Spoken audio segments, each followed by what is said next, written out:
তো শান্তি চুক্তি সহ পার্বত্য চট্টগ্রামের বৈষম্যমূলক আইনগুলো সংশোধনে অন্তর্বর্তী সরকারকে উদ্যোগ নেওয়ার দাবি জানায় পার্বত্য চট্টগ্রাম নাগরিক পরিষদ নেতৃবৃন্দ। আজ বৃহস্পতিবার রাঙামাটি জেলা শিল্পকলা একাডেমি মিলনায়তনে সংগঠনের প্রতিনিধি সম্মেলনে এ দাবি জানানো হয়।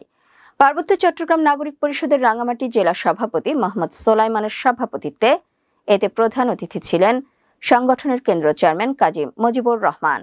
বিশেষ অতিথি ছিলেন কেন্দ্রীয় মহাসচিব আলমগীর কবির, স্থায়ী কমিটির সদস্য আব্দুল কায়ুম, মাওলানা আবু বকর ও মোর্শেদা আক্তার, খাগড়াছড়ি জেলা সভাপতি মোহাম্মদ লোকমান হোসেন, রাঙামাটি জেলা সাধারণ সম্পাদক মোহাম্মদ ইব্রাহিম। সভা পরিচালনা করেন জেলা যুগ্ম সম্পাদক মোহাম্মদ সেলিম উদ্দিন। আলোচনায় বক্তারা আরও বলেন, বৈষম্য বিরোধী চেতনা নিয়ে গঠিত অন্তর্বর্তীকালীন সরকারের 1 বছর শেষ হতে চললেও এই সরকার পার্বত্য চট্টগ্রামের পাহাড়ি বাঙালির মধ্যে বৈষম্য নিরসন করতে পারেনি। উল্টো এ সরকারের অধীনে গঠিত